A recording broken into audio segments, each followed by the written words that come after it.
Good afternoon. Are we on? And welcome to the regular scheduled meeting of the Arts and Culture Commission. It is Thursday, November 20th. Can we have roll call, please? Commissioners Hovhanessian. Here. Lee. Here. Sharikian. Yes. Chairperson Deaver. Here. The agenda for the November 20th meeting was posted on the bulletin board outside City Hall on November 14th, 2014. Next item. Item 2, consent items. Our 2A, approval of meeting minutes from October 16th, 2014. Do we have any changes or a motion to approve? I'll make a motion to approve. I second it. Roll call. Commissioners Hovhanessian. Yes. Lee. Yes. Sharikian. Yes. Chairperson Deaver. Yes. Next item. Item 3, introductions and presentations. At 3A, Library Arts and Culture events presented by Chuck Wyke, Community Relations Manager. Good afternoon, Commissioner Deaver and Commissioners, city staff. I've got some good events coming up the rest of this month and into December that I'm going to show you on PowerPoint. First, I'm going to start off with Gala Exhibits that you all attended last week. This, again, is part of the Art in Vacant Storefronts program sponsored by the Commission through the Urban Arts Program. We had a very successful open house, and while we were told the artwork can stay up through December 10th, really nothing is going in until maybe the end of January. So we may be able to keep it in there a little longer. So that's good. People get to walk by and see this great art. Brand Library, the same night we had the open house, we also had In Light of Shadows, a new exhibition at the Brand Art Galleries, and that runs through January 16. Actually had some pictures from that event. They're up on Facebook on the Brand Library page. This weekend, we have a furniture sale at the Central Library at 8:30 in the morning, Saturday morning. The Central Library Auditorium is very quickly getting filled up with used furniture and cases and books of all kinds. So we expect a lot of people out there. We've done some good publicity, and there are great deals.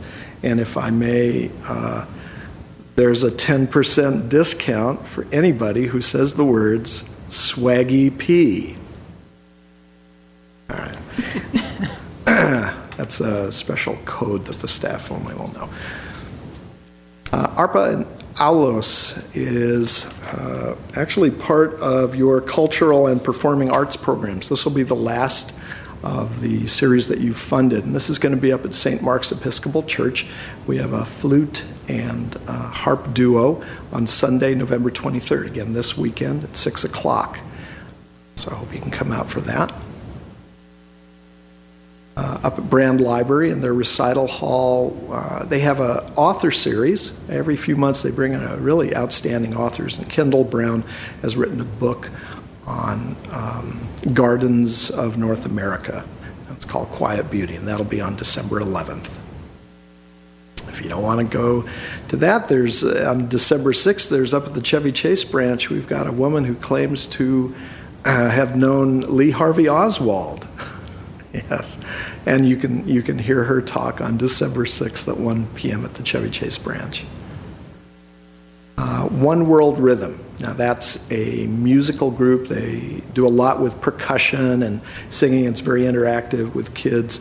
That they will be up at the Brand Library. Brand Library also has children's programs, and that's on December 6th at 11 a.m. There's a fun book, Los Angeles Wine.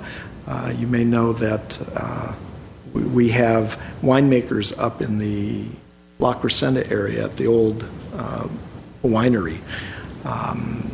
One of the members of that is going to be up there talking about his new book. It's a history of Los Angeles wine that really was developed in the Mission era and actually continues to the present. But all the old missions at some point either as a mission, or later maybe some of the land was granted to other people, but one of the ways they made money was in selling wine. So you'll be just amazed at the places you could get wine at that time, and there are still fields out there like Malibu and Temecula and all kinds of places. So that's at the Central Library on December 11th at 7 p.m. Our Pacific Park Library, interestingly, has something they call their art cart. Real simple. It's low staff kind of involvement. We put out a lot of art supplies, and the kids get to draw. And kids and crayons and art supplies is always a good mix.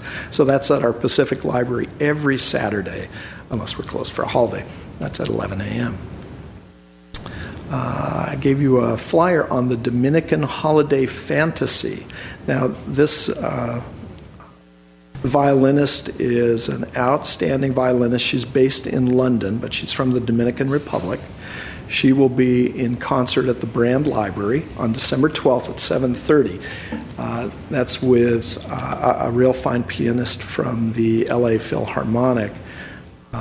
What's remarkable about this to me, I didn't realize that the Consul General for the Dominican Republic is located here in Glendale up on Brand Boulevard. So the consul will be there, and we expect a good crowd. You know, that's not... the recital hall holds slightly over 100 people, and so we have free tickets, but they're up on Eventbrite. So Aisha at brand.eventbrite.com. That's where you get a ticket, but certainly if any of the commission is interested in attending, let us know. Let staff know, and we'll make sure you get a seat up front and you can hear this great concert. Finally, Thanksgiving holiday week is our incredibly long closed weekend. We start on Wednesday, November 26th.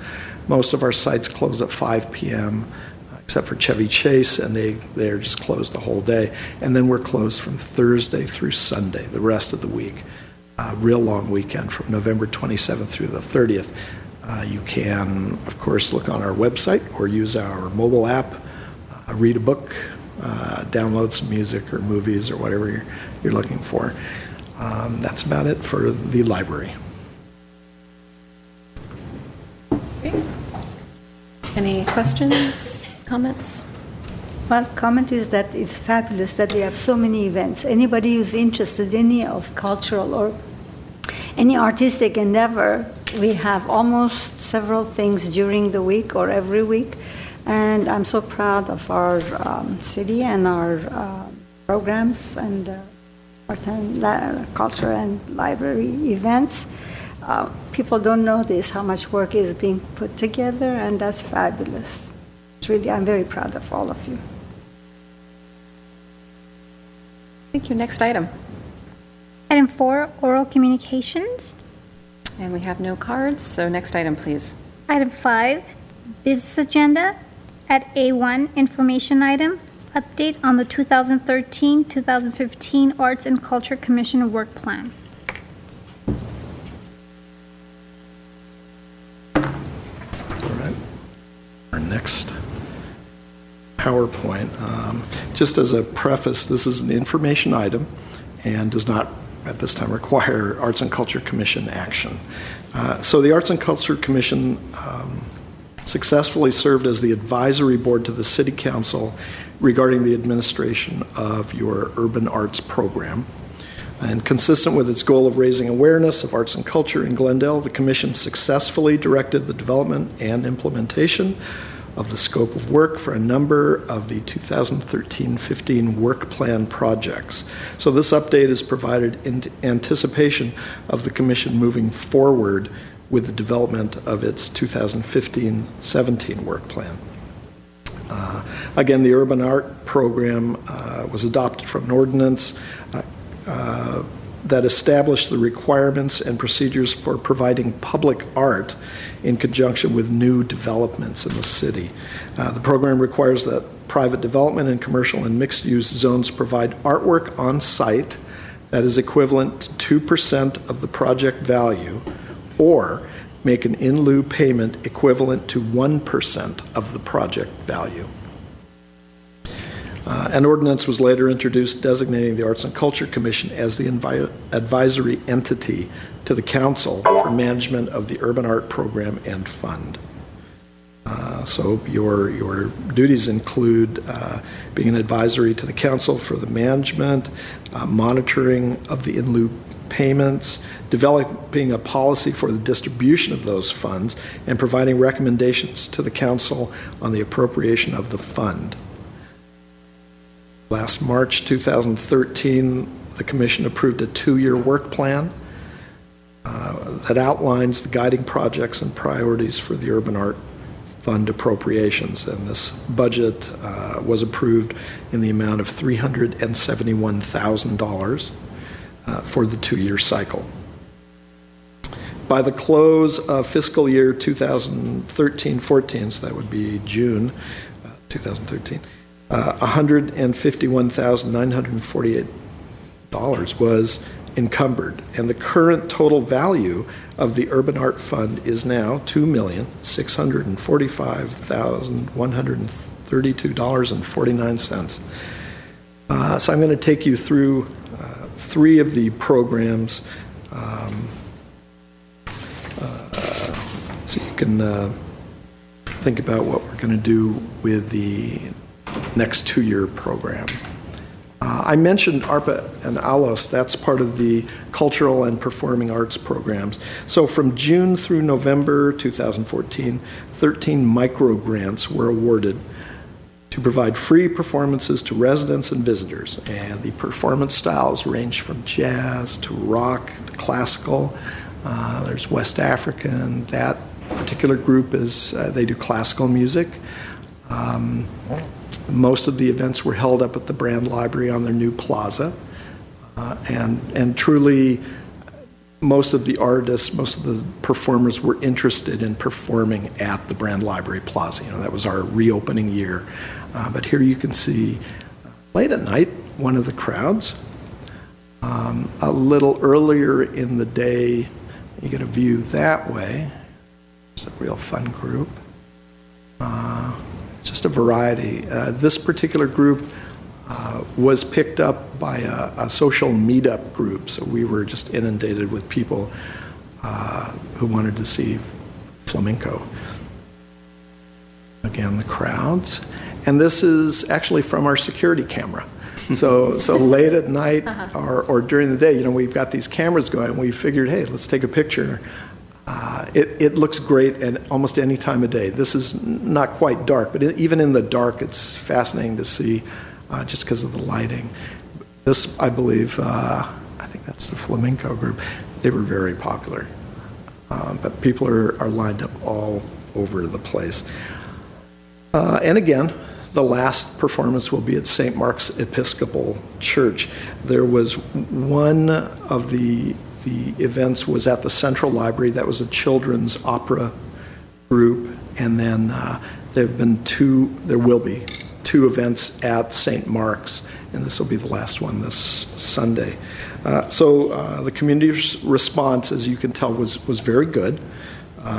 We've had decent press coverage. The brand staff recently reported that more performers are asking them when's the next series because we want to play at Brand Library. So still very, very popular. And there have been a number of suggestions to expand this program to other locations in the city. We've sort of investigated what our options are with those, but there are other places to perform. But again, Brand seems to be a real strong call for the artists. As far as issues, some of the challenges, the plaza only holds so many people. And the way it's built, it functions well, but after a certain point, you can't really see the artists. So unless they're really loud, you're not going to get that same effect. The recital hall up there holds about 100 people. We had one performance that was inside just because of the instrumentation. They needed a piano and some other things, and they weren't as visible. Okay, but there's a lot of people in the park. This summer was very warm. People came just because they saw people setting up. They saw the musicians setting up. They saw the lights on. They saw people driving up there. It was a real positive experience for our staff, but busy. So perhaps other locations would be appropriate also. Next. Excuse me, do we? Yes. I have something to add, or at least say, do we discuss each subject, or generally we're going to discuss how we're going to do for it? clarification, this is a report that staff is giving that we asked to have when we first implemented all the programs to kind of do a review. Okay. So the next item in which we'll give some direction, then we'll be talking about them. Okay. And I'll give you some framework Sure. around that. Thank you. Okay. The utility box murals. We call it Beyond the Box. The first phase of the mural program was launched in May, and 26 out of 56 applicants were chosen to paint boxes in downtown Glendale. And then again in October 2014, the program was expanded to the Montrose area. And this first couple of slides are from the Montrose boxes. This young artist, I don't know what to say. I took pictures of all four sides because they were just fascinating, the detail and the work in these things. That's what a box looks like prior to painting and after. So we do have a bear in Montrose. He's sitting there at, I guess, La Crescenta in Honolulu. This one is right near the freeway. So this time around, 86 applications were received, and 11 artists were chosen, 6 of whom are Glendale residents. This one in particular was done by our youngest. She's a high school senior up at CV High. Some of our notable artists included Jose Lozano. His large-scale work is featured at the Expo La Brea Metro Station. He's a very well-known local muralist. And Dan Monteavaro, he calls himself Moncho. He's the one who did the bear. His works incorporate images from mass media and comic books. This is Mr. Lozano's one. This is placed right across the street from a local preschool. Happy to see that read imagery. They're popular. They're very colorful, of course. This is one from downtown. They received good responses for the most part from residents and businesses. And as with Phase 1, each artist was given a $750 stipend that included all their art supplies.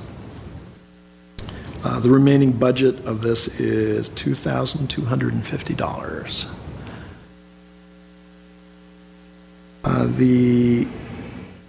We got good press on this.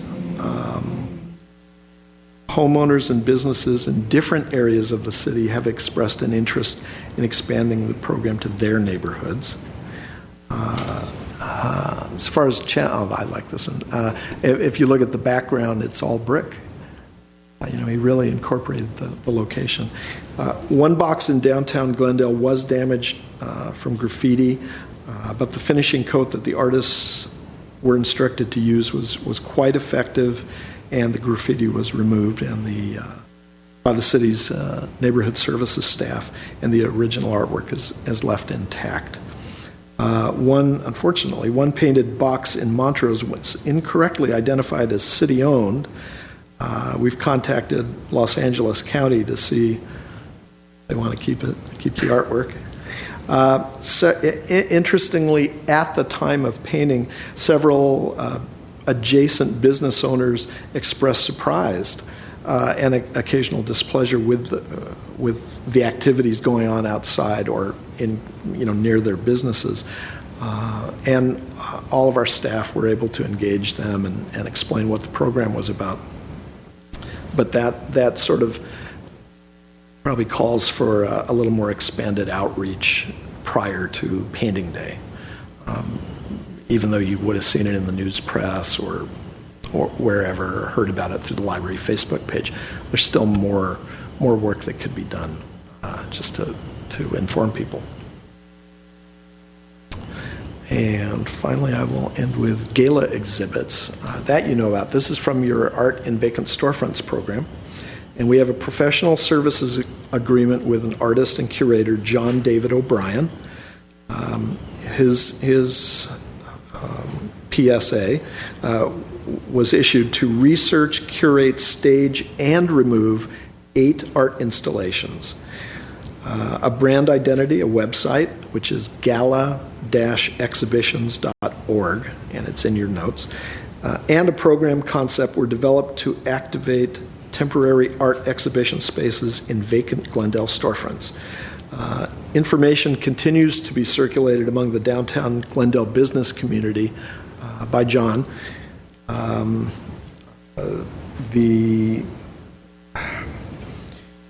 guess one of the bigger challenges at this time is that many of the vacant storefronts are hoped by the business owners to be used for pop-up stores for the holidays. So John doesn't expect much activity now, but he expects it to pick up after the first of the year when those stores, if they come into being, go away. The qualified applicants outnumbered the budgeted installations and available spaces. So he's gotten a lot of activity on this. So that's it for your art in vacant storefronts. I can tell you a little bit. Well, let me see if I got another slide. Yes. I didn't want to not put this in. There's Commissioner Lee with one of the artists. She did the fans. And that, I do believe, is Commissioner Lee's daughter playing with one of the exhibits, something you won't be able to do if you're just walking by. So that concludes my PowerPoint, but for some of the other work you're doing, the temporary installations in public spaces, we're calling that You Are Here. Once again, a professional services agreement was implemented with Joy Fewer from AFTA Productions, and that stands for Art from the Ashes, to curate and produce a minimum of 8 temporary public art installations within a 12-month period. So she's developed a brand identity, or she will, an online presence, and a program concept, and 48 proposals have already been received. It's great.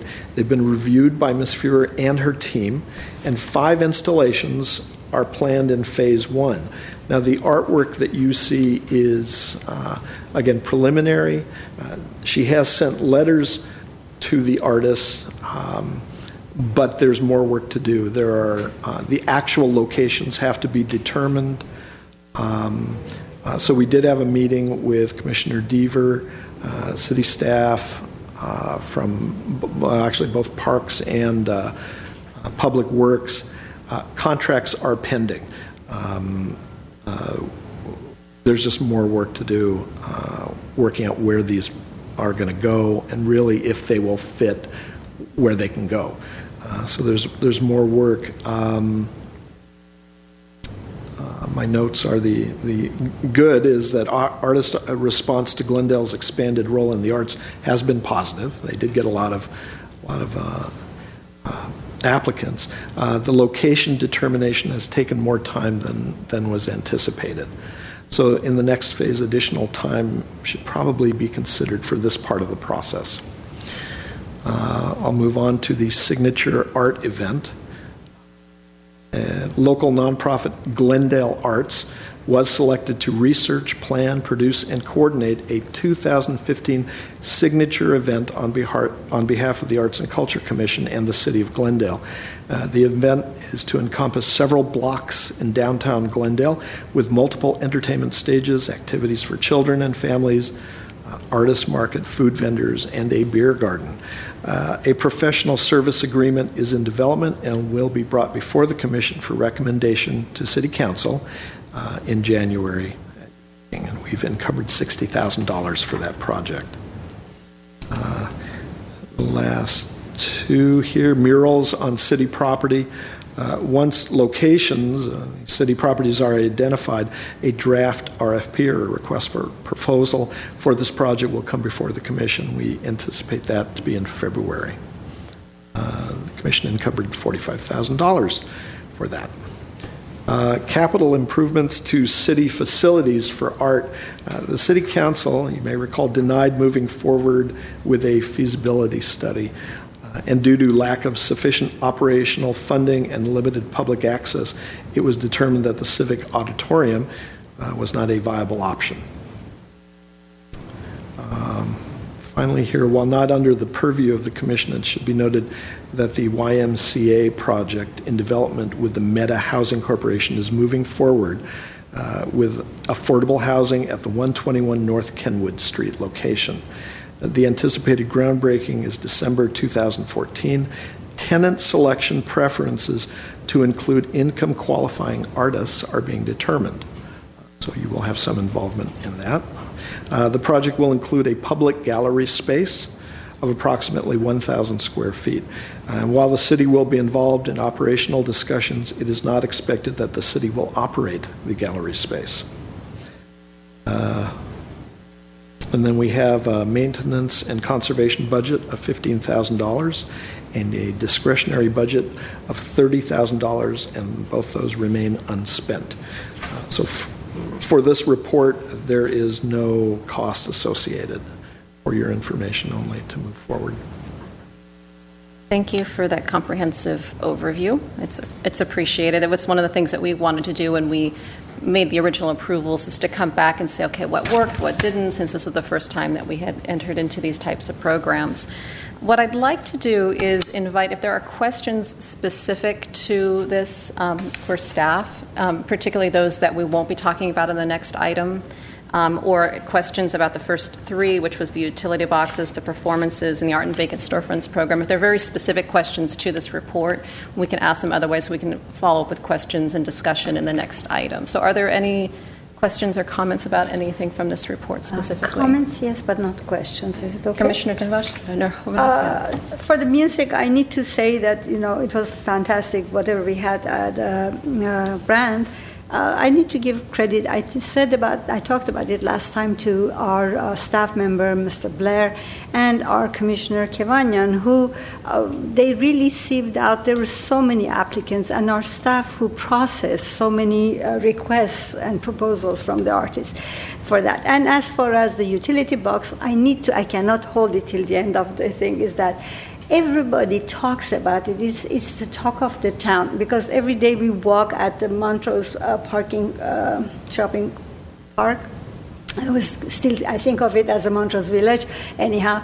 And everybody talks about anywhere I have been to in Glendale, people think it's a fabulous, fabulous project.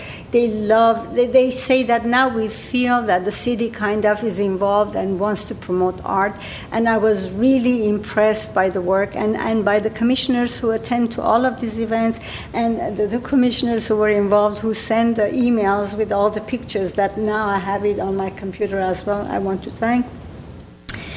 Now, about the question part is for the gala or the storefront, is there a possibility that we could have more artwork, kind of recycle or kind of rotate? Because people who are on the Maryland Street, all the businesses, they were saying that they would like to see more commotion, and if possible, if, let's say, it would be a week for each artist, and then another set of artwork would be there on display, there would be more people walking in that area and visiting I don't know if it's doable, I don't know financially how that would work, but the fact that they wanted to have more happening in those storefronts, that means during the period of time, instead of giving a month, maybe we could give a week, and a different group of artists would display, so more people would frequent that area. So that was the comment and the thing, and extremely impressed when I hear all the work plan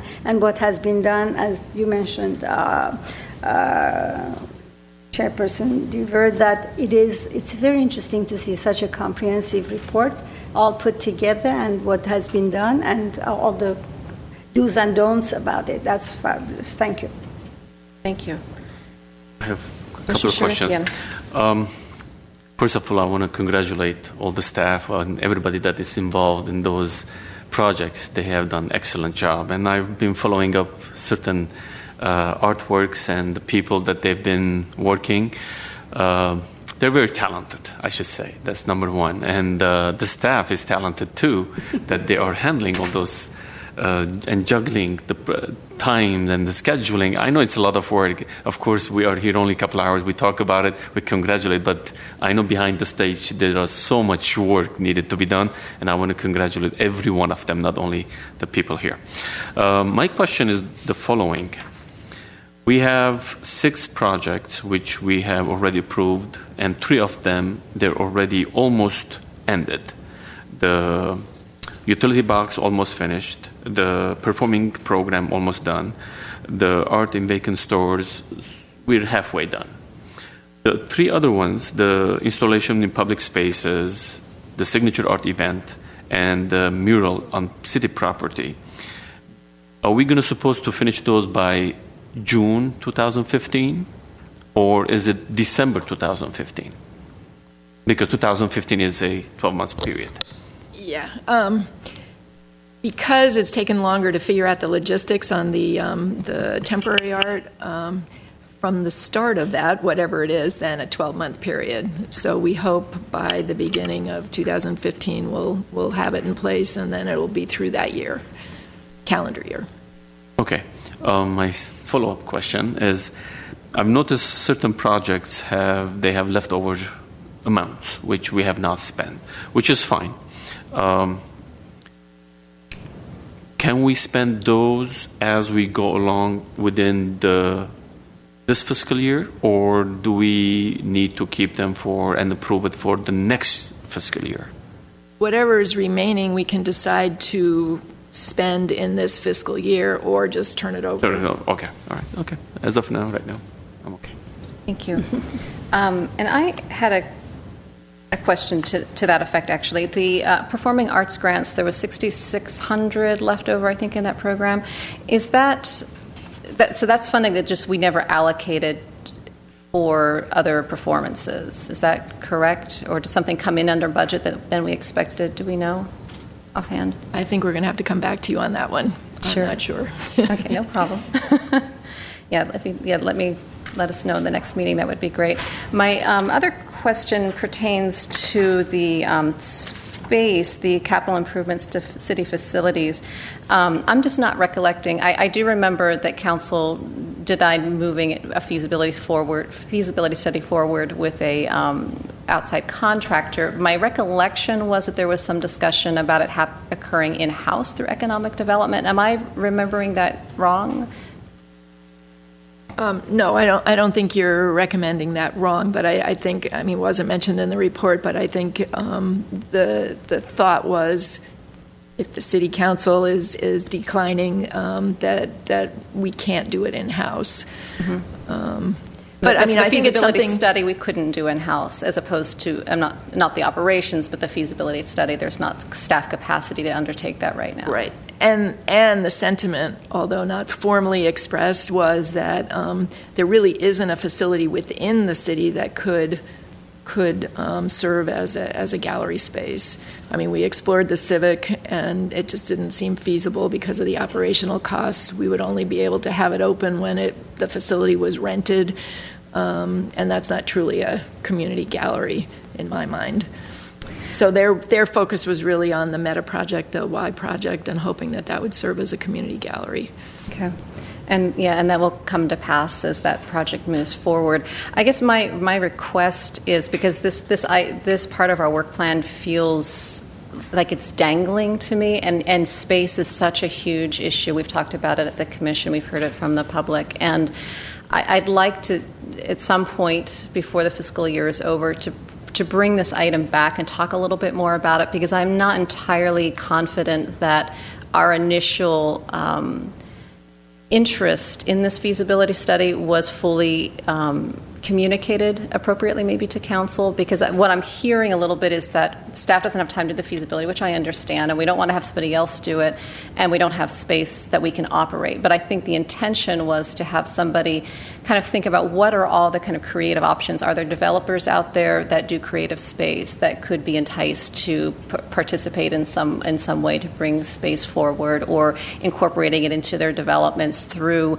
the urban art plan, where they're putting something on site, but we're hoping to encourage them. Maybe there's a way to encourage them more to have space like Meta might be doing, things like that. And so I think that feasibility study is really intended to look at all of those different aspects, and not just, hey, do we have a site at the city that we can operate as a gallery for that. I think that was too simplistic, and I'm just a little concerned that maybe it went out or got changed over time about what people's perceptions of what the intention was. So that all is to say is that I would like to bring that back sometime before the fiscal year is over and we close out that work plan item. Commissioner Devaracian. I 100% agree with you. That was a pending situation. It needs to be done. Thank you for bringing it back. So whatever process needs to be done, let's take care of it so we could go back on that topic. Well, two things. I mean, I think I would like to suggest that we invite someone from economic development before the end of the fiscal year. And secondly, I think this is also a discussion item that we can continue to move forward in the 15-17 work plan. Perfect, thank you. So no further questions on this item? Great, next item, please. Item 5, at B1, action item, motion providing direction regarding the utility box mural program, the performance series program, and the art and vacant storefronts program in anticipation of review of the 2016-2017 work plan. So Chair Deaver, Commissioners, staff is asking for your direction on the next steps of the 3 implemented 13-15 work plan projects, as was mentioned in the last report: the Utility Box Mural Program, the Cultural and Performing Arts Program, and the Art and Vacant Storefront Program. So we'd like today to focus on those 3 programs since they are, for the most part, fully implemented. And this, as mentioned, is the first step in the development of our 15-17 work plan, which we will be in discussion about over the next couple months. As was mentioned by Chuck, each of these 3 programs has met with positive response from the community. The artists have been overwhelmingly enthusiastic about and really excited that they've been allowed to participate, and, of course, local businesses. Community members and artists have also expressed a desire for the utility boxes to be extended to other neighborhoods, as Chuck has mentioned. And the performers, other performers have said, how can I participate in a performance series in the next round? Your goal of bringing prominence to the arts in Glendale and promoting the benefits of this focus is most definitely building momentum, and I'd like to congratulate all of you. In the discussion, what we are most interested in are your thoughts on whether these programs should be extended, whether they should be expanded, and if so, provide us some analysis of what we've done so far, what's worked, what hasn't worked, and what financial support you might think should be provided if we are to continue. And then we can incorporate that into our next report about next steps with the work plan. Great, thank you. In order to try to keep this running smoothly, I'd like to do is certainly take each one at a time. So looking at the performing arts component first. I just want to start with, I just want to find if there's general consensus about the success, if we're interested in continuing this program. I'm assuming. I would like to start make general statements first, how we felt, and then we can go specific recommendations if you would like to. What I'd like to do is to just kind of get a general head count of whether there's consensus about it. This is something just in general we're interested in moving forward with or not. And then look at questions that people have very specifically. And then as the third step, then items that we would like to follow up on, like we would like to expand it, I'd like to give it more money, like to do this, I have things that didn't work, how can we fix that, and have that more general discussion. But first I just want to make sure we're kind of all on the same page, that we even are interested in pursuing, let's say, the performing arts grants at first, which I'm all for the 3 programs. is everybody... Performing arts, yes. Performing arts, great. Commissioner Lee, I think I saw you nod as well. All 3. All 3. Okay, great. So with knowing that as a baseline for the performing arts grants, my next thing I'd like to ask is entertain if there are questions specific to following up from the report from earlier, or questions about the program that will help you better make a decision about what you would like to see in an expanded next year's planning program. Okay. Which one do we start? So, Performing arts? Yeah. performing arts grants is what we're going to start with, yep. All right, then I have a few things to Shuriken? say if you don't mind. Certainly. Do I start? Yes. Okay. First of all, I was present for at least probably 5 performances, maybe 6, and I enjoyed all of them. Not only just the atmosphere and the area, but whereas the music, the performers, they were not just performing, they were also teaching us, also educating us, which was interaction, and that the concept, I liked it. So it wasn't just listening to an instrument, whereas you were dancing with them, and in a few cases, and they were telling the story behind the instrument or their music, which it's different from different type of performances, A. 2, the location for the first year, I enjoyed it. I was late for a couple of them, and I had to stand, which was full house almost, maybe probably 150 or 200 people, they were there. And that's something I have some suggestions for the next year that we can work on. I was missing a program of the evening. Let's say a couple of words or small cards, something that about the artist or the performer, or something that we needed to read about them. Yes, they were giving us business cards and some information, but something that you could at least take it with you if there was a biography, something about them. I think the staff, they were very helpful over there. Whoever came late, they were trying to tell them where to stand, not to do, and that's a big plus. I tried to have a picnic before I got to the concert. Actually, the timing was very hard, so I was always late. So I don't know if we can delay the concert from 7 to 7:30 maybe. I don't know. Maybe something we can think about it. We can even have a taco truck there one maybe. I don't know. This is something I'm trying to see if we can do into an event and not just a performing art. So those are the things that I'm looking ahead.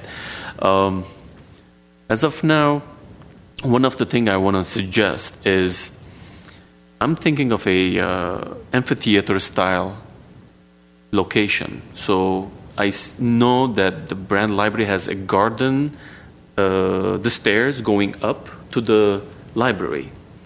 Maybe we should change the location and put a theater down on the street and have people sit on the grass and watching downward instead of watching upward, which is a lot more comfortable, and people will enjoy on the blanket or beach chair or whatever. And still at the library, of course. So that's something I want to see if we have an option, and we can have a temporary small stage, probably on a wheel. They roll it for the Friday. They can have the performance and then roll it out.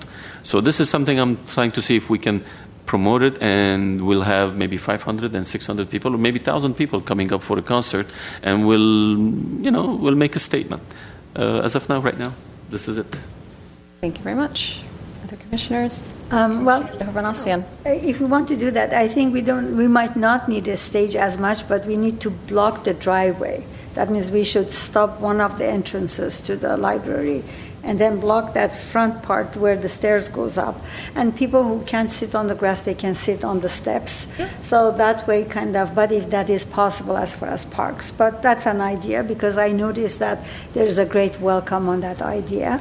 And also maybe a food truck or something maybe earlier, but not while the performance is on, so that people can buy and purchase the food if they need, and then to participate. That would be great. It was a great, great idea. And the choice of the music and performances were fabulous. That's why it was very good. I like the idea of if there is a kind of a flyer with the program and the name of the artist, so that people could file and keep it, as part of whatever has been performed. They were great ideas. Thank you. Commissioner Lee? I really like those ideas. I want to personally apologize. I haven't been able to make it to any of the events, but I've heard such good feedback about it, and the idea of of a reverse amphitheater. I really like it. For example, even if you show up late, you might not be able to get a seat seeing them directly, but you sitting on the backside of it, you can actually hear them or see the backside of them. But it still makes it that you're able to be there.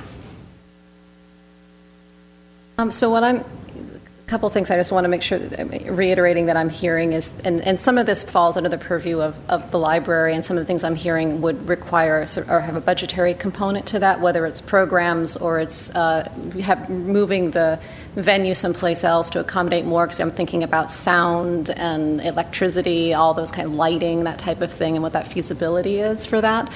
So, and I don't really know where the distinction, quite frankly, falls between our implementing a program and saying, yes, we'd like to have this maybe at the brand and other locations, and to what extent it's really more of a brand facility consideration about, is there an interest in having another location at the brand for this and other types of events that the brand might want to come back to the commission for. Or part of the report might be that we're interested in doing these other locations, but in order to do that, we would need X amount of funding, and that maybe becomes another program discussion. So that's just something for staff, recognizing that it's not entirely our decision. We can make recommendations, but you would have to let us know what those implications would be. And then, the start time and such, I think it's in terms of implementation, because we're talking about both the program and implementation, and so that's an implementation consideration of having something start a little bit later so that people have more time, and if we can encourage food trucks, and I have no idea what really goes into making that food trucks viable for them to make the time and to come up there for an event like that. But absolutely, it's things to be considering as part of the work plan for next time. The questions that I had for this particular program were also about this whole location expansion. So we went into it, I think, because the brand was reopening for the year. It made a lot of sense. We've had great success in having that. We also funded a few things in other locations. My understanding is it was sort of generally open to locations that artists might recommend or things that we might suggest, but most of them came in for wanting the brand, which I think you mentioned in the report. I would love to see in the next plan if we can find ways of either identifying other sites in the city that we have control over, like at City Hall or the park by the Central, places that have the lighting, electricity. Maybe it can be during the day, it doesn't have to be in the evening, but that we can identify some other sites that might be of interest to artists. But then also finding a way of encouraging organizations that already have their own space and maybe sell tickets typically, but are willing to do a public performance that's free through this program. So now we've gotten out there for the first year, people are maybe more savvy to it and can be thinking a little bit more creatively. The other thing is I'd like to see more, if there's a way when we put a program out to have more multidisciplinary components to it. So music seemed like a real big focus, and I think people associate the program with music to some extent and rhythm and things like that. But there's puppetry, there's theater, there's other types of dance, there's performance art, there's things that are more on the avant-garde side, things that are much more traditional. And if there's a way that in our implementation of the program or the way we want to put it out for that first draft is finding ways of really bringing in some of those other artists that might want to just do something, down on the downtown someplace or do multiple performances. The other comment I had was I had heard just the comment that the pricing, I think we were $500 to $1,000, if I'm remembering correctly, that we were giving to artists for each of these performances, or they gave us a proposal of what they needed, but it was kind of ranged in there. And I had heard just from a couple community members that if the amount was more, that you could have larger groups, so like maybe a small, or either orchestra or if it's in their own space where really it's going to cost them maybe $2,000 or more to actually do a performance or to make that public. And so that's just something I'd like to entertain is the expanding the amount that we might provide a performing group for the programs that they're going to be providing to us. Checking to see if there was anything else. So that was, those were my comments.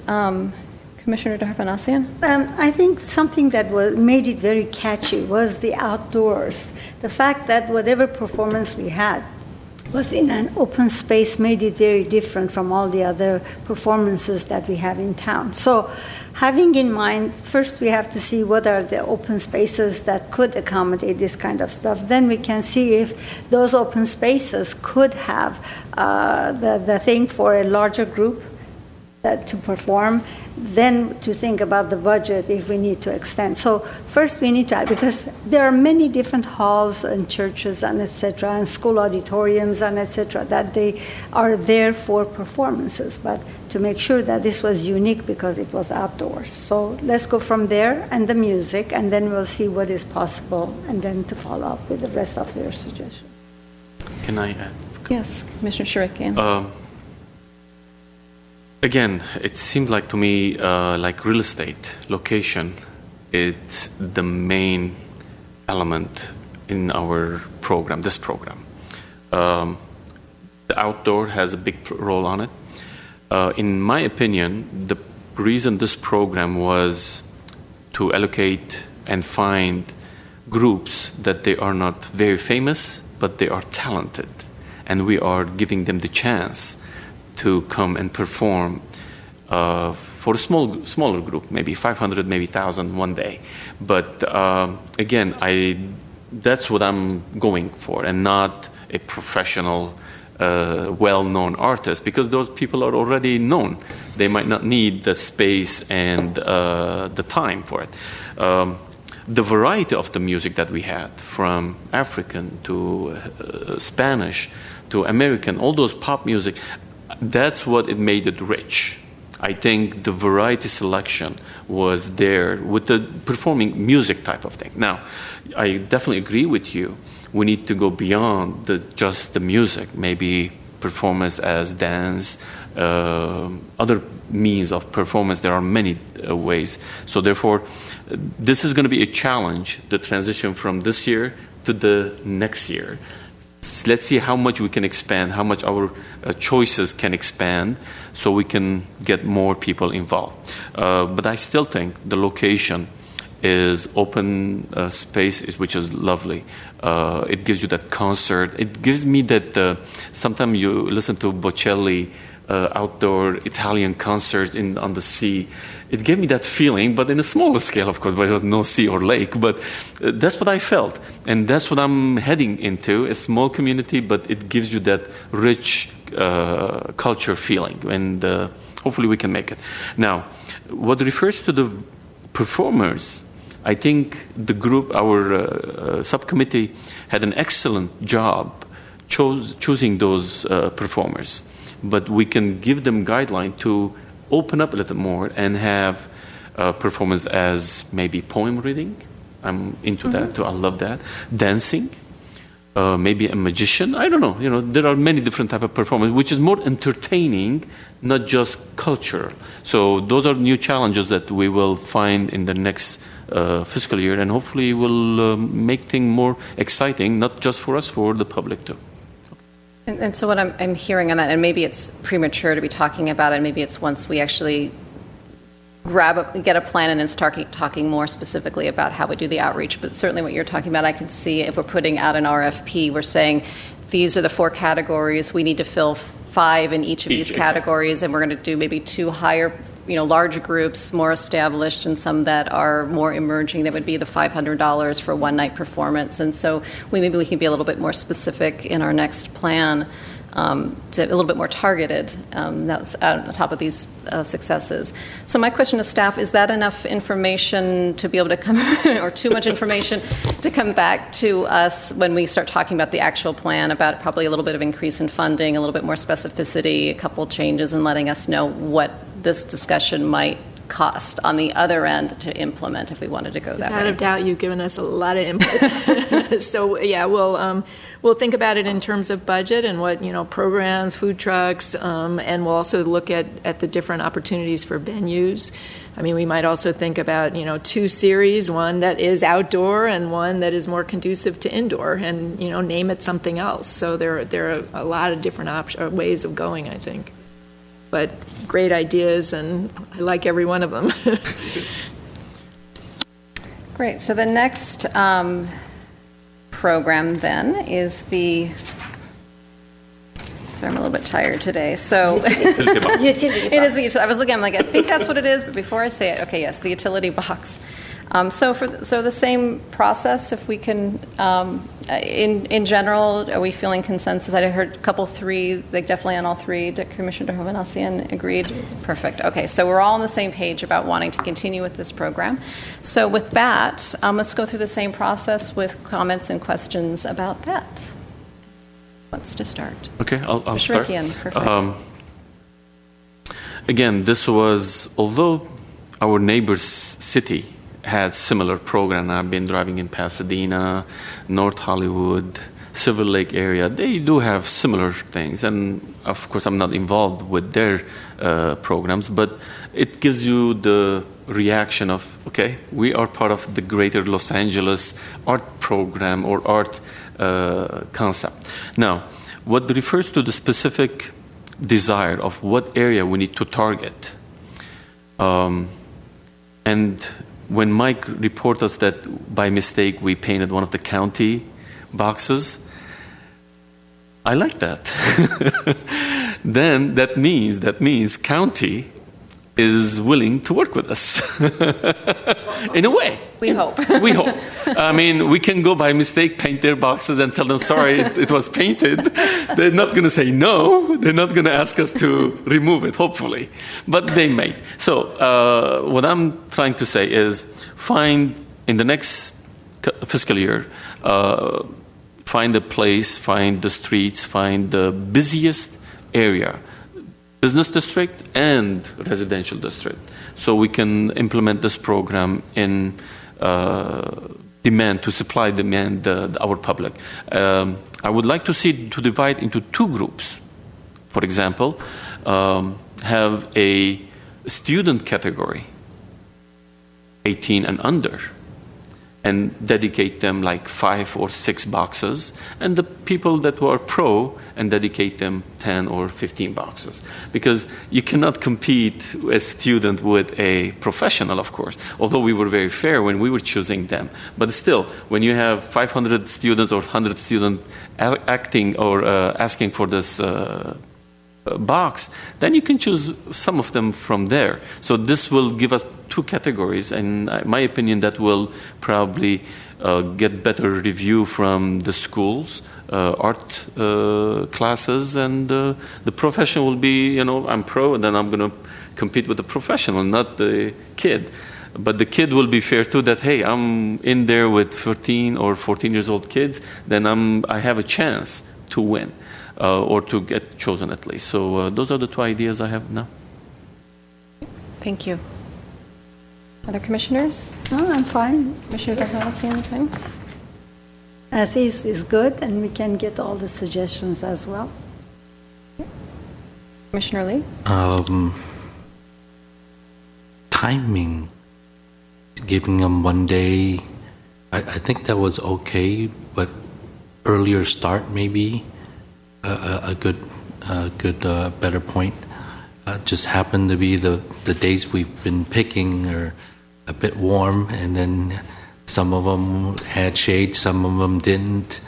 A few of them took a little longer because the paint kept on drying before they finished with their each segment. So it's something to look at. Other than that, it's tremendous. I like to go there when they start. It's sometime in the middle, and then the end product. I mean, it's amazing to see things that we see on paper come to life. So it's very heartfelt for me to see. Especially I don't think anybody can stop talking about that telephone box. I mean, it's the handles on it. I don't know if anybody's driven by and tried to open the handle, because it looks, it's right in the place of it that you can try to go in there and make a phone call. So, I Actually, we have at the Central Library, we have one of the boxes that is a book drop, and somebody tried to put a book in it. We should put a secret camera, maybe. We'll call it installation art at that point, yeah. Great. I have a question. I know, and I'm just trying to remember from our last meetings about this, that we've started to get interest from different neighborhoods. I know I talked to somebody the other day from, I believe, from the Adams Hill neighborhood that said, there's this box, I want to paint it, how do I do it? I understand from the artist that we can come and get money for it. So part of, which is great energy, so part of is probably the educational process, making sure that we're, engaging in the next aspect, the different business and residential districts and formal bodies about this process, maybe doing a formal outreach, whether it's just a paper that we send out to them or going to meetings or something and just letting them know what we're doing.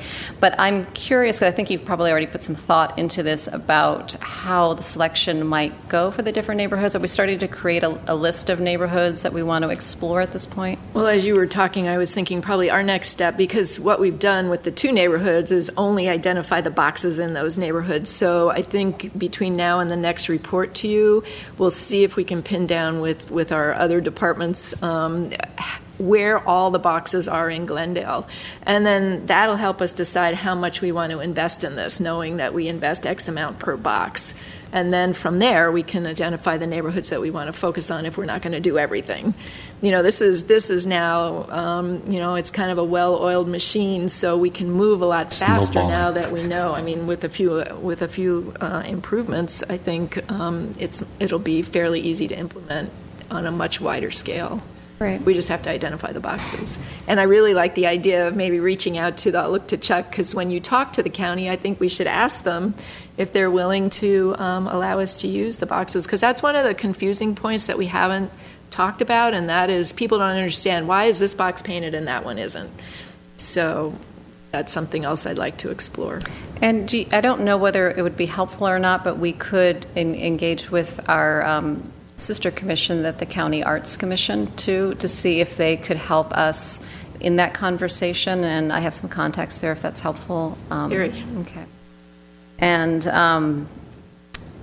so great. So is it possible then in this fiscal year yet to go through this process of identifying those boxes, do you think, or is that really going to happen in the next? I'm hoping in the next month. Okay, perfect. Well, and it'll depend on, it hasn't, Chuck's looking at me like, no.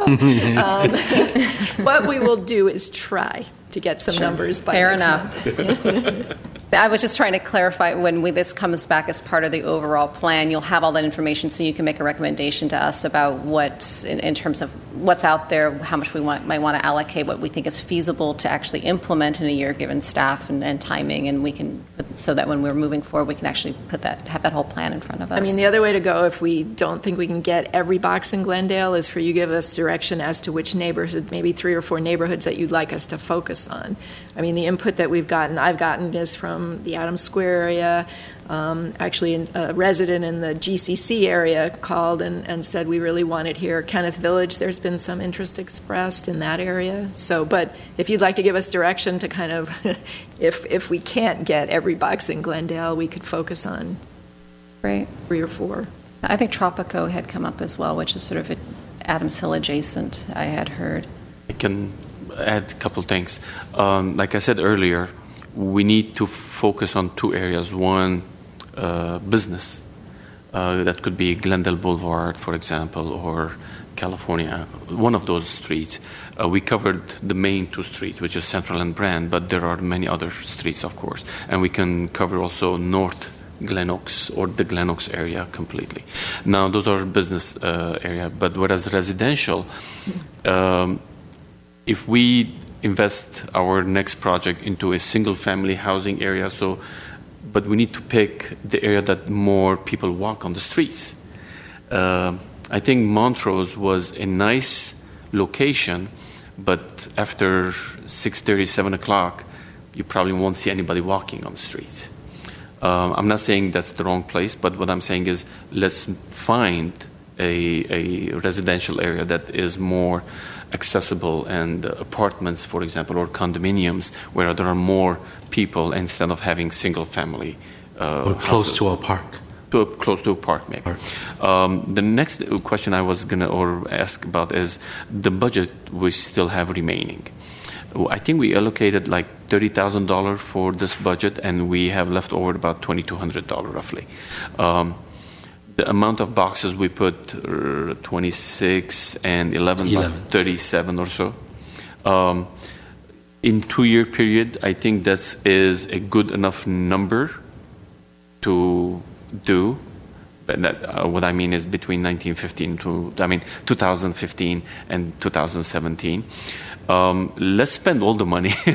If we have some leftovers, I mean, let's find some artist is willing to do the artwork after the projected date. So let's spend it. And I think the results are excellent. That's the only reason that I would like to see more. Yeah, and just FYI, that's 3 boxes, so it'll depend on, I mean, because we pay or we give the artist a stipend of $750 each. So I think that'll be determined by what we find in the available boxes. I would mention that if we really want to expand, that this phase we really did within a 1-year period, so it would be possible to expand the budget to think about it being a 2-year program, which would mean we would expand the number of boxes, and that, you know, if we doubled it or whatever. But I think that's going to rely on what we find out about how many utility boxes are left. Okay.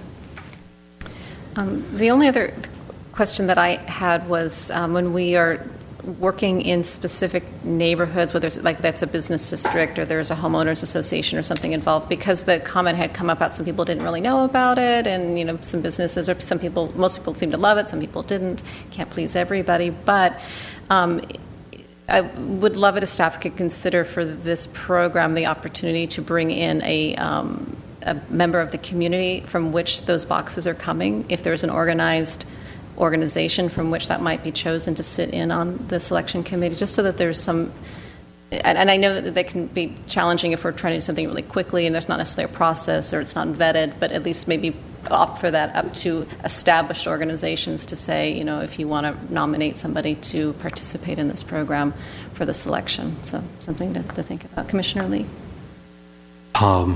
Have we analyzed the stipend? Is $750 a good number, or should it be higher? Should it be lower? We haven't received any complaints. Okay. What are the other cities? The best analysis I can do. It appears that the artists are satisfied with the $750. Oh, yeah, you know, that I had a feeling, but are the other cities doing the similar, or? I don't know about the other cities. I wasn't in on the planning of this, but when I talked to the artists, from the really highly professional full-time artists to those who weren't, even the high school kid, the most widely a mural artist said, hey, it was a good program. One day I'm in, I'm out. It was easy for him. He brought his family. The couple of professional artists I talked to were very busy. They were going off. One was going off to another art event that night, but they didn't seem to have an issue with doing it for whatever amount of money we came up with. Just want to make sure.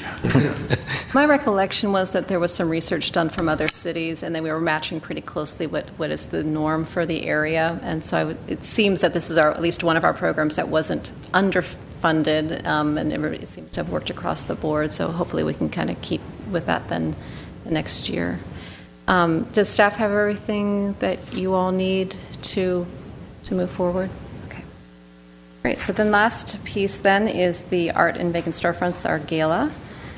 Again, so we're all in agreement that this is something that we want to move forward with, and so I want to open it up to questions and comments about that. Should I have to start again? No. Commissioner Dahavanasian. A question. Again, I don't know how that would work, but what if instead of the storefronts, we would allocate that money with a temporary art exhibit? Because it's a kind of the same idea. It's not on the storefronts that are empty, but they are the locations that we have in the city. As far as the budgeting goes, I think that might help provide more money for the temporary art that we can have on display. But as is, if we want to keep this program, that's fine too. But I would prefer to see more of the temporary art in more locations and kind of to be able to provide more budget for those programs. And just for clarification, are you thinking about what we weren't able to quite fully implement, like space in cities' own spaces that they were underfunded in terms of staff capacity, or are you thinking about different other locations? The idea is that basically with that amount of money could be used for temporary art display in whatever way we would find it more feasible and doable, because that way we could allocate more money to the temporary art instead of having the storefront and a temporary art exhibit. To me, that's a temporary art exhibit in its own reality. But that's done with the real estate areas of storefronts that are empty, instead of allocating, unless we really want to help with the real estate part of the business. If not, if that money would be allocated to the temporary art display for the locations that city has, that could, I think we could expand the temporary art much more, specifically because we cannot budget to have a museum or a constant kind of gallery, the way we talked about the last item. So this way we would give more chance to the artists to have their work on display if we would allocate that money to the temporary art project. It's just a suggestion. Mm-hmm. Commissioner Lee, Commissioner Shirikian. I would like to know how much, I like the program, number one. But considering the amount of time and the amount of money we're spending, we need to maximize the view, to maximize the ability of people to see it. Now, I don't know how much exactly we're spending with those specific two projects, and still, this is experimental for us, so we're not we're just touching the water. We don't know how cold it's going to be or how warm, but it's hard to say what our next phase is going to be.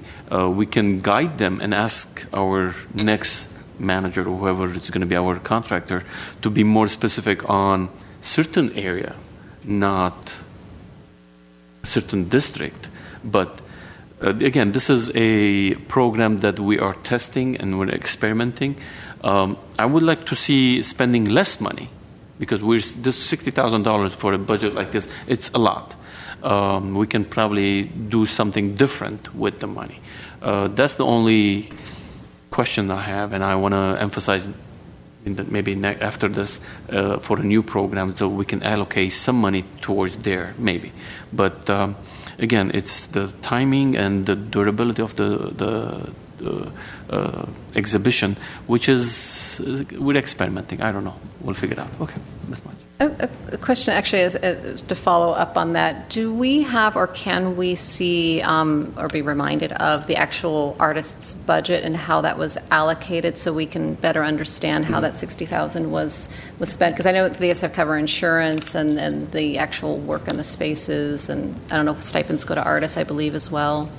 Yeah, I mean, my memory, and we'll go back and review it, but my memory is that we left it to the contractor in terms of the payments to the artists. But we can get more detail, review it at a later date. And what I'm thinking is that, because we had just finally had our first opening, which was great to see, and there's still more to be planned, so there's still some assessment process, and if perhaps in February or so after we get through the holidays, and if there are indeed those pop-up businesses that are taking the place of the vacant storefronts, if we can maybe reassess in February or March and just see how many more was he able to put up, and then maybe he can come back and give us a presentation or through staff about how that was allocated in terms of funding. You know, what makes sense? Do we really need to have that much or not? And it'll just give us a little bit more to go on, I think, at that point. And then in terms of, I actually spoke with the curator, as I think we all did that evening, about the opportunities for existing businesses to partner in some way, if whether it's a lobby of a space or something where somebody might want to be a participant if we dry up a little bit on the vacant storefronts. Although which would be great for the city, but may or may not happen. It's hard to know. Or if we start looking at different neighborhoods up at Kenneth Village and other of these business districts, not just in the downtown, and how that will expand. But I think a lot of that will play out as he plays out the rest of the contract, and we'll understand it better. Sorry, I didn't mean to usurp that. Other questions? Commissioner Valenciano? The thing is that, also I do believe that if we use other venues or the lobby of different buildings and etc., we could have those businesses also share in the costs with us, because in a way it's a presentation. Like the storefronts that we go to, I see what is the possibility of every store that we walk in, how much space they have. For people in the community that they need business areas, so kind of we are spokespeople for those spaces as well. So why not to have those businesses also, or the store owners or whoever, the property owners, to participate with the costs of the event? Because otherwise, to me, I would prefer, again, to go and keep the money for the city locations that we would have temporary art. That way, it would be a collaboration of businesses and the city and the commission. But if this way, it's a one-way street that we are promoting those spaces for the businesses, but they do not participate in the cost. They don't share any cost with it. Other thoughts? So this doesn't feel quite as decisive as our other ones, because there's still a lot of information yet to be coming in. But I think if we can get some more information after the first of the year. But I think in general there's a consensus of moving something forward, whether, as Commissioner Hovhannissian mentioned, it's some sort of other temporary interior art installations. If I recall, I think part of the problem we had that was mostly the insurance component, which we can't pay for out of the Urban Art Fund, and then the staff component, which we probably can't pay for out of the Urban Art Fund either. So I don't know that reallocating the money to like park spaces and such would help us in that. Well, as far as the insurance, it is the requirement of the consultant to provide the necessary insurance. So that's one issue. I mean, I think, just to summarize what I'm hearing, I think it's been challenging to find spaces. And I think what I'm hearing is that we really need to fine-tune the criteria as to where we want the exhibits to be. I mean, the Maryland location, or the actual venue itself, I thought was wonderful, but it's not in a highly trafficked area. We want to be in areas where there's more activity, is what I'm hearing. And the first program, several years ago, was on Brand Boulevard, and some of those were even hidden away where there wasn't much traffic. But, maybe that's what we need to work on, is the criteria for it, in terms of where we want those locations to be, and then consider existing businesses. And so we have 6 more exhibits to go. I know.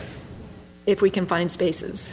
Part of it is, one part of it is the question, and maybe we need to think about in the next, when we come back, is, as you're saying, what is our goal? I mean, art and vacant storefronts has been around for a long time, and it's an economic development tool. I mean, that's really what it is. It's to make people not feel afraid when they're walking down the street at night, and it's to make people think, oh, I could have my viable business here because look how active it is. So that's really the intent of that program, and just in the general population. But if we want to look at it as more an expansion of art opportunities, then that may not, it kind of works together, but it doesn't. We have less control over it. So I think, indeed, sort of defining what our goal is, if it's not that, if it's something else, then we'll have to bring that back for discussion. Sorry, Commissioner Lee. Bear in mind that if it's a highly visible location, it will be rented out, leased out. So bear that in mind. Where you want the high traffic, majority of those storefronts are leased somewhere or another. So, bearing that in mind, by following up with this program, you're not going to be able to find prime real estate in that essence, because any good prime real estate, it's going to be gone. Is the intent of that program in the end, our own worst enemy. Any other thoughts or comments on this section? Staff has everything that they need. So next item, please. But do we need to make a motion? There's no motion. It's just direct. I don't think we need a formal motion. Oh, it says motion. Yes. Motion providing direction? You could, but I think in this case, I think Don't need that it. the motion would encompass and be comprised of everything that the questions and the suggestions, directing staff to come back with the responses, and next meeting where you discussing the work plan for 15-17. So do we need to make a formal motion to that Don't effect? have to, but if you did, it would be just to, again, it would be subsumed in everything that you've given direction to staff. All right. Then we don't need. Next item. Item 5B2, action item, motion to approve the temporary art display and community services in Parks Adams Square Mini Park gas station policy, the temporary art display agreement, the call for artists, and the proposal form. So on this one, staff is recommending that the commission approves the temporary art display, community services, and parks Adams Square Mini Park gas station policy, and the related temporary art display agreement, the call for artists, and the proposal form. So if you recall, in November 2012, the commission reviewed and approved the temporary art display in community services and parks facilities policy. And since that time, the Library Arts and Culture Department has really focused their energy on the Commission's 2013-15 work plan, and at this time does not have the staffing or the financial capacity to manage and ensure the 6 sites that were proposed back in 2012. However, due to public interest and limited staff required, the Commission agreed at our last meeting that we could focus on our available resources on installations at the Mini Park gas station. So the amended policy that is enclosed relates to these changes. Additional amendments include that the general fund will incur the cost of the insurance rather than the artist, as was stated in the former policy, and the insurance costs will be no more than $200 per exhibit, and the value of the exhibits will be no more than $5,000. Exhibits will be limited to 3 per year with a length of no more than 3 months per exhibit, and artists will not be eligible for a stipend. That was not stated in the last policy, but we just wanted to clarify that because other projects that we are overseeing do allow for a stipend. We would like to add to what's already been amended in the call for artists is make it very clear that what the ineligible artwork is, so that when we put the call out, people are very aware and don't apply for something that is not feasible. And so we'll take the language from the policy, pages 2 and 3, and incorporate that in the call for artists. So with that, and with your approval, we'll go forward with this. We anticipate, if you do approve, that we would have our first exhibit in April of 2015. Questions, comments? No. Motion to approve? Actually, I have a question before. I actually have 3 quick questions. So when we first did the policy, it was in relation to all of these different spaces. So we didn't involve any community members in the decision-making process, in the review process of the selection of the artists. And I'm sorry, say that again. We didn't, and the review committee doesn't consist of any community members, which I believe in the original policy we wouldn't have done because there were so many various locations. And I'm just wondering if there was discussion about, I'm just trying to remember, there was discussion about involving a community member in the review and selection of the art installation, since it's specific in a specific neighborhood. My memory is that we did, but my memory may be faulty. So now what we're proposing is, let's see, what page is that? Library Arts and Culture employee and someone from the Community Services and Parks Department and a member of the commission.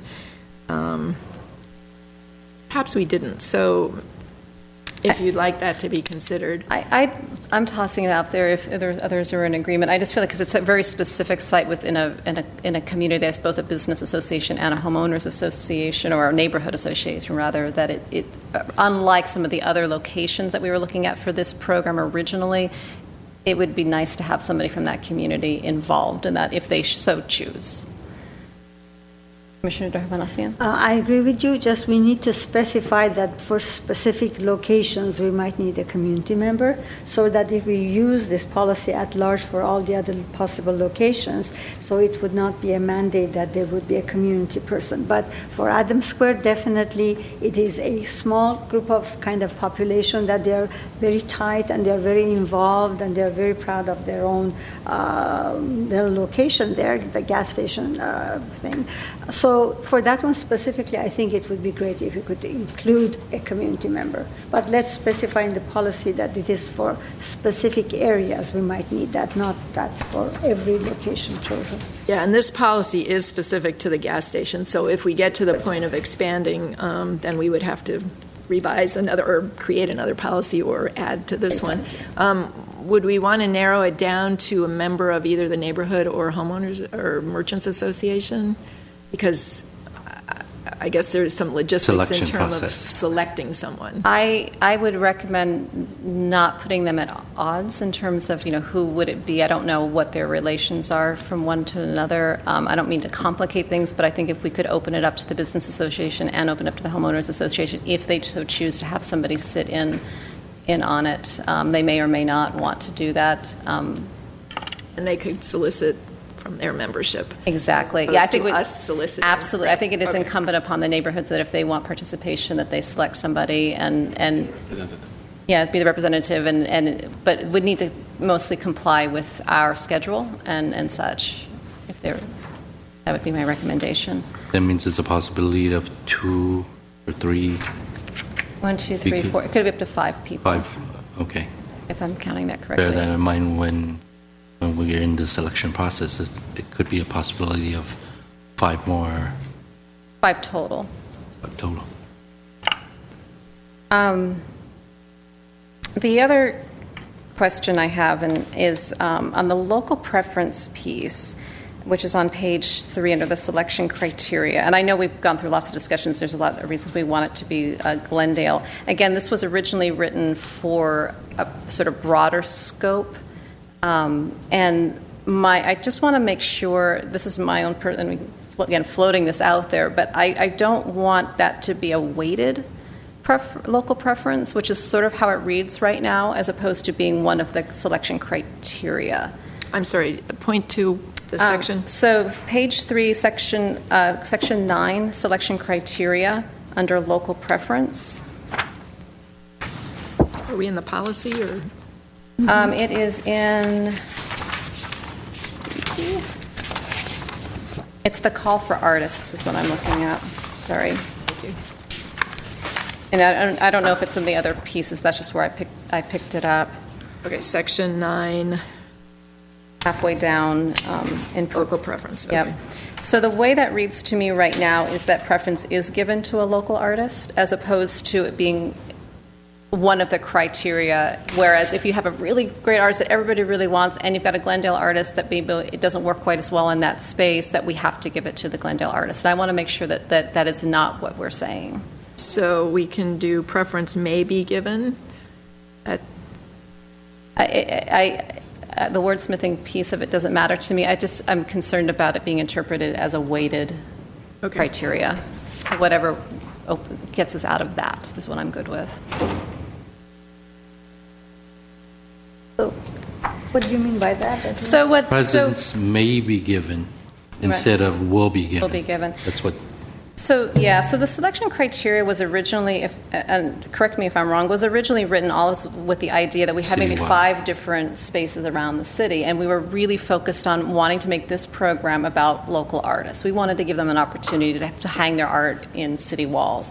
Now that we've made it about just one space in this glassed-in enclosure, it feels a little odd to me that for those 3 programs on an annual basis, we're saying we want only local artists, which is how that reads to me. So we would, we'll consider There will still be a preference to some extent for local artists. It's part of the criteria, but if all things not being equal, if the selection committee goes, wow, this is a great piece, it makes sense, the community loves it, it's going to be great, but this other person happens to be a Glendale artist and the person that everybody thinks meets all more criteria is not, it would weight it towards, we would give it to the Glendale artist, and that's how it was reading to me, and that's what I'm trying to avoid. Okay, clear? Is that good? Okay. So those were my comments. If everybody's all right with that, if we could have a motion at this point. Motion to approve with Chair Deaver's recommendations. We have a second? Second. And roll call. Commissioners Hovhannissian, Yes. Lee, Yes. Sharikian, Yes. Chairperson Deaver. Yes. Next item. Item 6, Commission staff comments.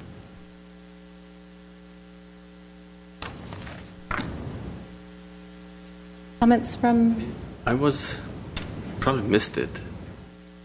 I wanted to add something for the 2015-2017 program, a new or some other proposals.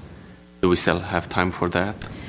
we will bring back, we will have a full discussion about the program later in the year, probably after the first of the year sometime. We wanted to get through these because we figured they'd be the easiest and just kind of get us a head start on things. So That's yeah, fine. hold them.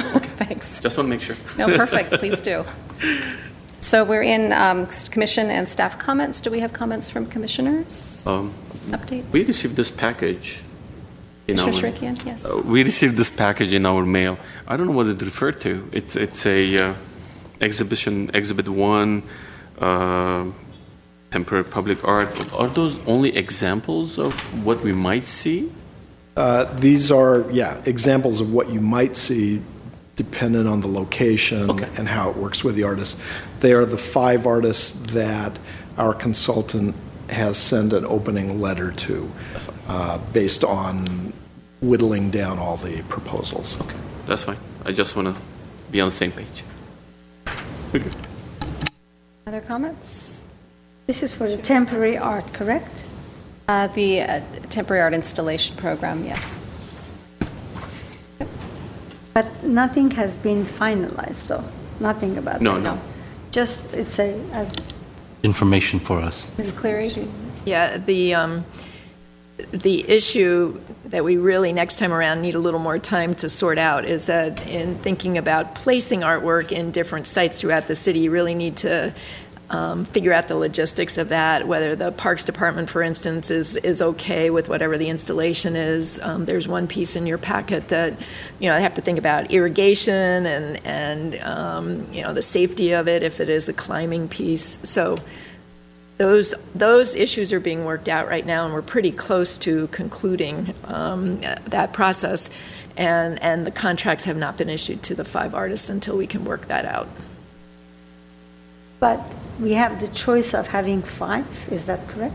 We actually have the ability to include more. This is phase 1, and phase 1 will be 4 to 5, depending on how it goes. Comments? Commissioner Lee? Wish my daughter a happy birthday. Happy birthday. Is it today? Yeah. Then happy birthday to you. I have a comment. Commissioner Shrikian. I want to congratulate the City Council that they approved the idea or the negotiation between an Armenian group that will start a project of the Armenian American Museum, which will include probably a theater, also a art exhibit hall, and many other things. So this is a step towards our, maybe 4 or 5 years down the line, a plan that we will have a public theater place, professional, and an art exhibit hall, which is promising, but hopefully everything will go well. And I just want to congratulate the council. Thank you. On that note, could I add on? I thought it was a very wise decision, knowing that to have an American Armenian kind of a location for any kind of exhibit, because you know that Glendale has so many Armenians in the community, and out of Armenia, Glendale has the largest group of Armenian in the world. So having that in mind, it was very wise that the council has agreed to give a specific location for that art exhibit. It's a very nice idea. And I want to congratulate as well the city and the council for that decision. Thank you. And I want to say that I really enjoyed the gala opening and then followed by the brand opening. It was a very fun night of art in Glendale. And just wanted to mention, which I thought was really fun, is we had a couple young guys that showed up, and I was talking to them at the gala event, and they didn't live in Glendale. They live in one of our neighboring Los Angeles neighborhoods, and they were so excited. I said, well, how did you hear about it? I thought, well, maybe you know the artists. Like, nope, we love Glendale, and we think it's really cool here, and we follow these kinds of things, and we came down and this is so great, and we told them about the art installation, the AFTA program that's going to be coming in, the You Are Here program. They're like, great, how do I find out more about that? So, that was just really fun to hear. And so congratulations to all the artists that are part of that program. And then also just want to mention, as people start thinking about holidays and shopping, to support our local artists, and we want to support all of our businesses, but in particular our local artists that sell at a lot of local shops and out of their studios. There's a unique LA forum that's coming up in a couple after the Thanksgiving holiday in downtown LA, a weekend of shopping local USA and some and LA area artists that sell it as vendors there. So, any other comments? Based on what you said, it seems we are walking towards making Glendale an art destination. That was the idea, that we would improve the economy and we would kind of collaborate in all different ways. So I think we have taken maybe small steps, but we are walking in that direction. That's wonderful. Happy Thanksgiving. Happy Thanksgiving to everybody. Next item, please. Item 7, written communications. We have none. And with that, we are adjourned.